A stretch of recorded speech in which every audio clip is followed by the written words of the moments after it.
cette vidéo ne commence, n'hésitez surtout pas à m'envoyer sur Instagram des vidéos sur la société ou sur la discipline que vous souhaiterez que j'analyse. Ce sera avec le plus grand plaisir que je le ferai.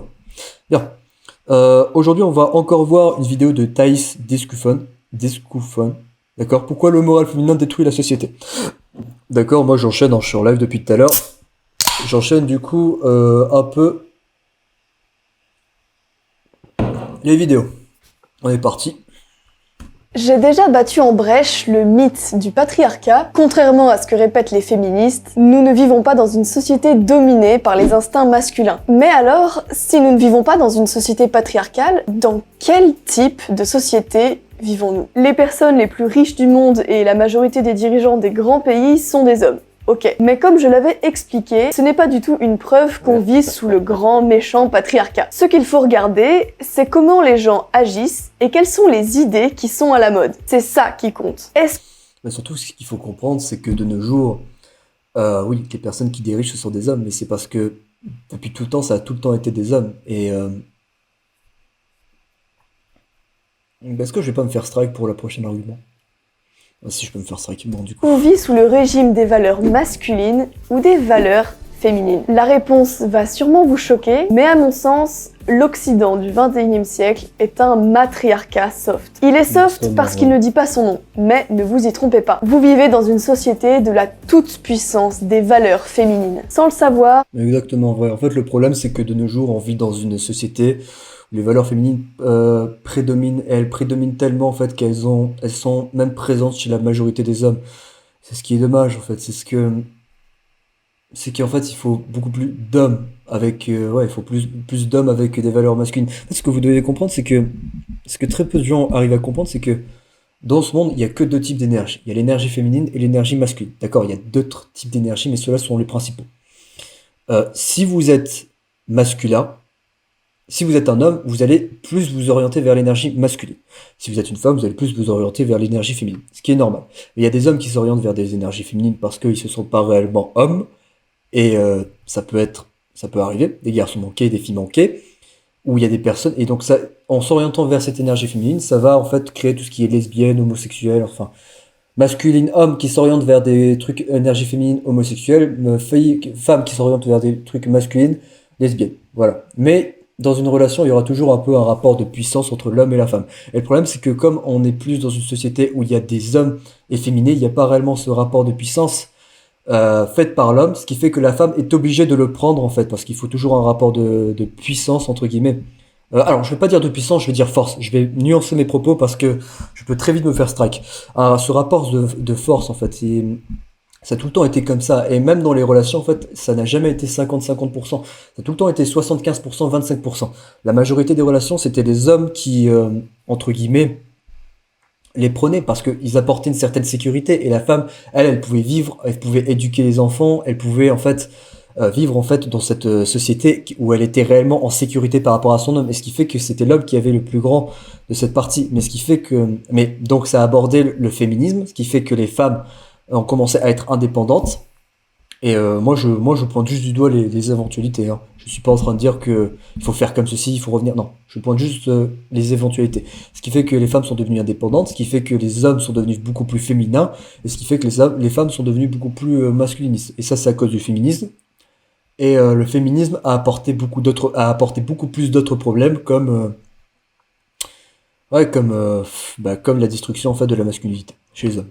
Vous en payez le prix chaque jour, dès que vous écoutez un discours de Macron ou que vous regardez une publicité. Et si vous voulez vous extraire de ce totalitarisme mou, il faut de toute urgence en prendre conscience. Au programme d'aujourd'hui, on va explorer les profondeurs de tout le psychisme féminin. Mais je ne serai pas seule. Je serai accompagnée d'un spécialiste du sujet qui sera mon guide. Et c'est grâce à lui qu'on va pouvoir mettre au clair le mystère du nouveau matriarcat au XXIe siècle. Salut à tous, c'est Thaïs. Avant de parler de matriarcat, il faut faire un petit peu de psychologie, alors allongez-vous sur le divan. Regardez bien cette image. Il s'agit d'un Canadien qui s'apprête à tuer un bébé phoque en lui écrasant la tête à coups de masse. Qu'est-ce que cette image vous fait ressentir? Je parie qu'elle vous met mal à l'aise. Vous ressentez l'envie de protéger ce petit bébé phoque tout mignon Et au contraire, vous ressentez de la colère contre le Canadien. C'est la même chose qui se produit si je vous montre une image de la famine en Afrique ou d'un SDF qui demande quelques pièces dans la rue. C'est normal, rassurez-vous. En psychologie, on dira que votre réaction est une réponse de votre fondation morale, care,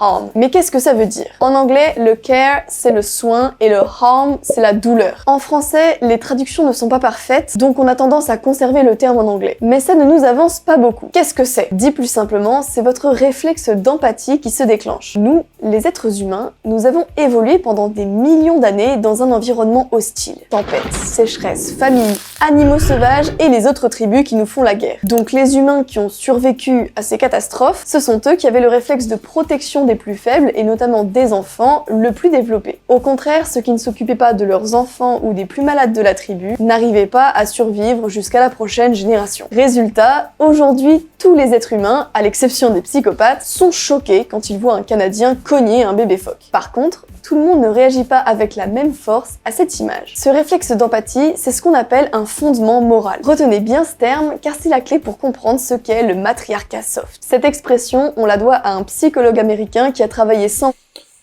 Ouais, moi, je peux le définir, mais est-ce que je vais le faire? Bon, on peut le faire en réalité. Enfin, je peux le faire. Vous êtes simplement à mon écoute. Bon, le matriarcat soft, qu'est-ce que c'est? En fait, ce que vous devez comprendre, c'est principalement que la société a été faite par des hommes, d'accord? On vivait à l'époque, principalement comme elle a dit, les hommes essayaient de protéger les femmes, les enfants, ainsi de suite. Par rapport à la nature, d'accord? La nature qui était cruelle à cette époque, parce que c'était le plus fort qui gagnait tout le temps, et c'était le plus fort qui mangeait le plus faible, à chaque fois. Du coup, les hommes ont commencé à construire des maisons pour mettre à l'abri les femmes et les enfants, d'accord? Donc du coup, la société a commencé à se construire peu à peu, nanani nanana. Du coup, il y a eu la guerre, il y a eu le nouveau mouvement féministe, il y a eu LGBT, bon je vais très rapidement, mais qui ont fait que principalement les hommes étaient perdus parce qu'ils n'arrivaient même plus à être masculins, et ce qui fait que la société leur a appris que la masculinité était considérée comme toxique, ce qui est complètement faux. Ce qui s'est passé après, c'est que comme la masculinité était considérée comme toxique, la majorité des hommes ont arrêté d'être masculins. Le problème est que si on n'a plus d'hommes masculins, et qu'on a les femmes qui commencent à être beaucoup plus indépendantes, les femmes commencent à devenir beaucoup plus masculines, parce qu'il faut ce rapport masculin et féminin. Ça a tout le temps été le cas. Ce qui fait que la guerre, bon, donc la guerre, féministe, LGBT et d'autres trucs à droite et à gauche, mais ça c'est les principaux, on fait en sorte que l'homme, le père de famille, ne transmette pas en fait les valeurs à son fils, d'accord?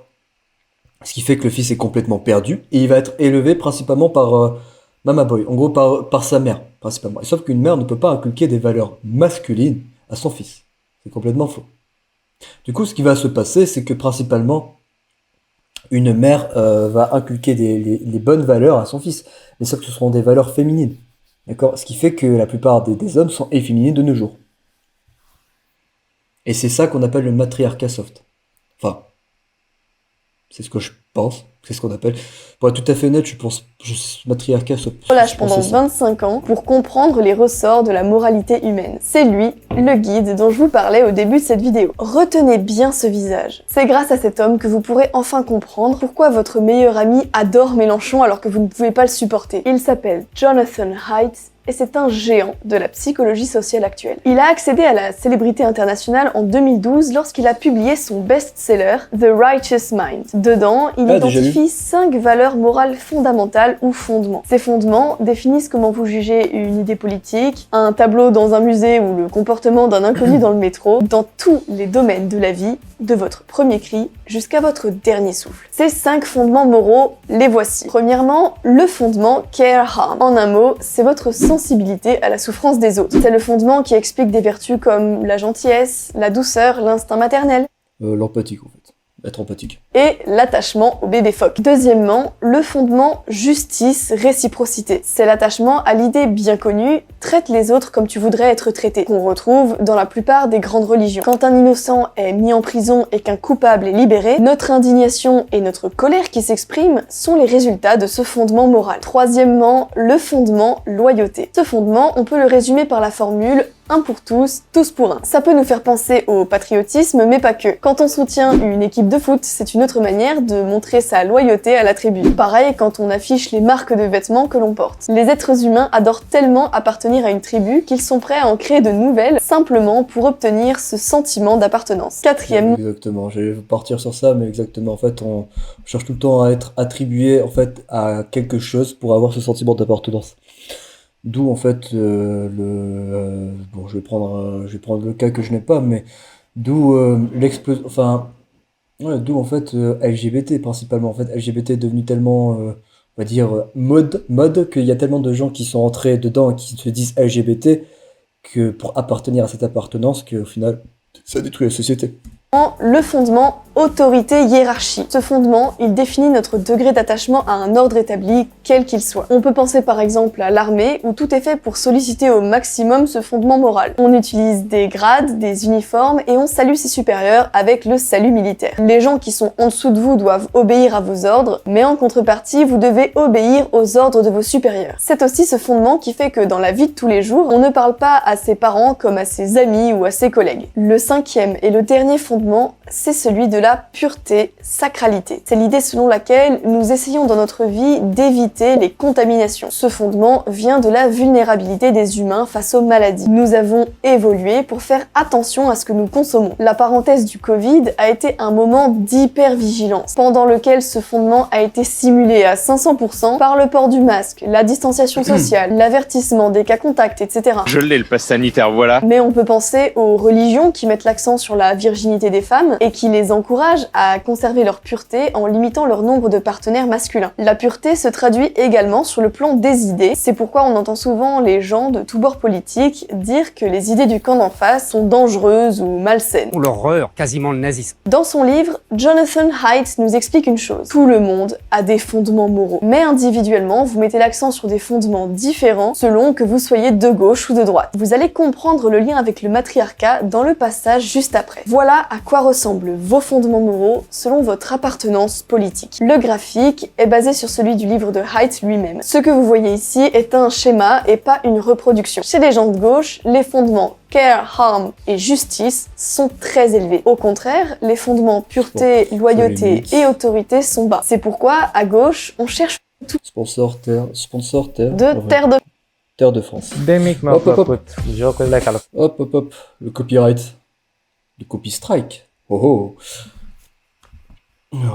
Terre de France, l'entreprise patriote française au service de notre pays. Vous les connaissez sûrement déjà. Terre de France fait fabriquer ses articles uniquement en France. Lunettes, chinos, chemises, tabliers et bien d'autres choses encore. Mais ce n'est pas tout. Terre de France reverse 100% de ses bénéfices aux agriculteurs en difficulté, aux écoles rurales et aux familles de militaires. Ainsi, en 2022, Terre de France a pu porter secours à la chèvrerie de Christophe dans les Landes en lui apportant une aide précieuse de 5 000 €. Vous vous faites plaisir, vous me soutenez moi, mais aussi vous faites une bonne action. L'article que je voulais mettre en avant particulièrement dans cette vidéo, c'est les 2 médailles en argent vieilli fabriquées dans le Maine-et-Loire. Une médaille qui représente Saint-Michel et une autre qui représente Sainte-Jeanne d'Arc. Elles sont... Ça a placement de produit.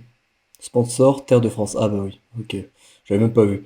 Je me disais bizarrement, c'est quand même bizarre. généralement moins les films d'horreur que les hommes. Alors du coup là on arrive sur la partie différence entre les sexes. Ça tiens, ça m'intéresse.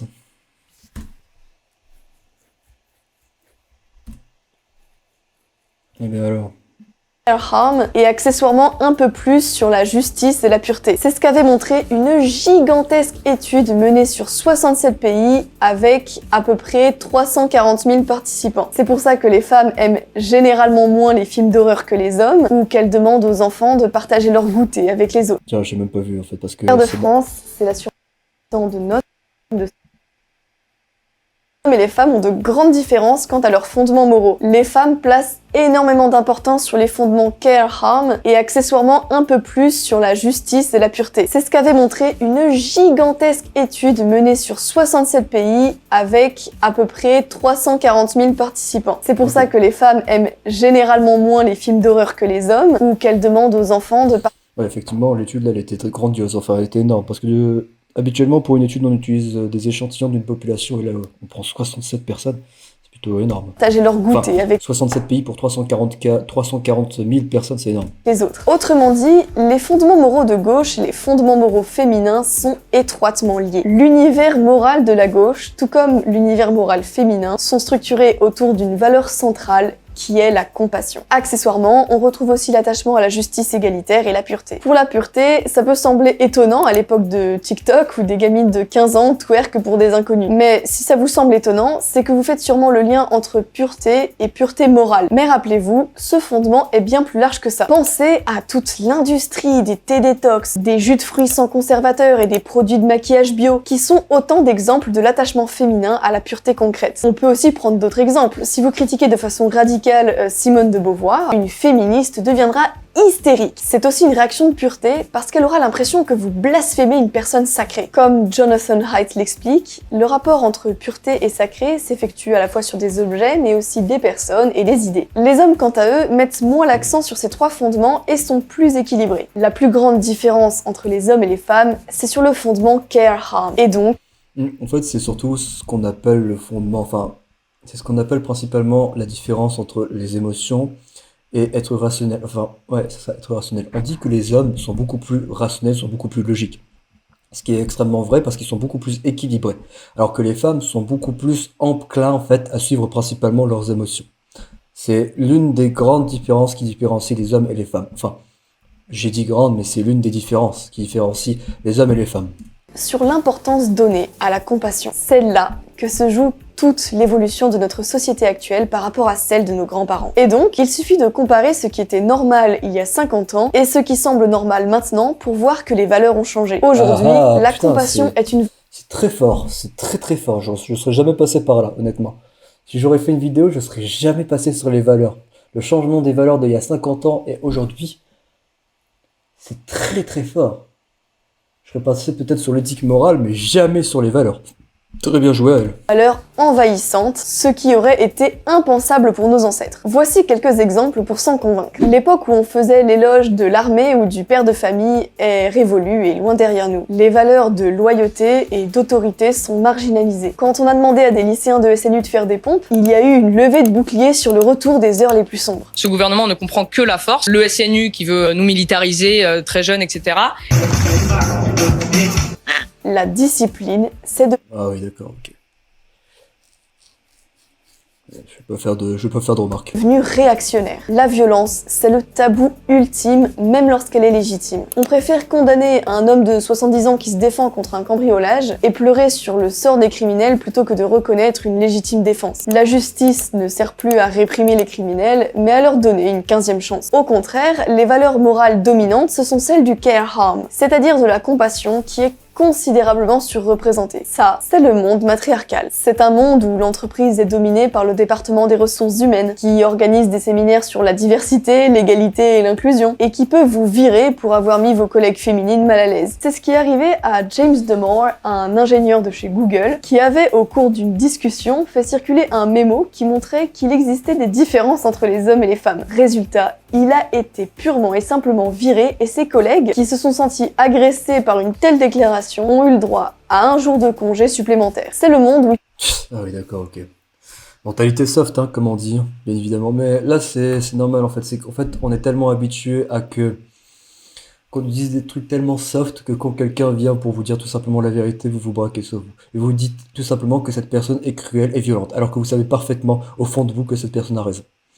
Mentalité soft. et donner ses pronoms sur Twitter et mettre des trigger warning quand on parle d'un sujet épineux sur Instagram, comme si parler d'un sujet sensible était une agression. Il faudrait rappeler le proverbe chinois « le mot chien ne mord pas ». C'est le monde de la sensibilisation et de la prévention où la prise de risque est mal vue. Ne roulez pas trop vite, mangez 5 fruits et légumes par jour, donnez à une association contre la famine en Afrique. C'est le monde où le bon citoyen, c'est celui qui passe ses journées à remplir des petits papiers pour montrer qu'il respecte les règles. La période du Covid, c'était l'exemple parfait, mais c'est un phénomène omniprésent. Mets ton masque, mets du gel hydroalcoolique, ne fume pas, roule toujours plus doucement et si tu ne fais pas attention à tes points sur ton permis, passe un stage pour gagner une gommette et gagner le droit d'aller au travail en voiture. L'Européen vit dans une cour de récréation de maternelle sous le regard sévère et névrosé de la maîtresse d'école. C'est le monde où il faut systématiquement demander la permission avant de faire quelque chose plutôt que de demander pardon après avoir transgressé.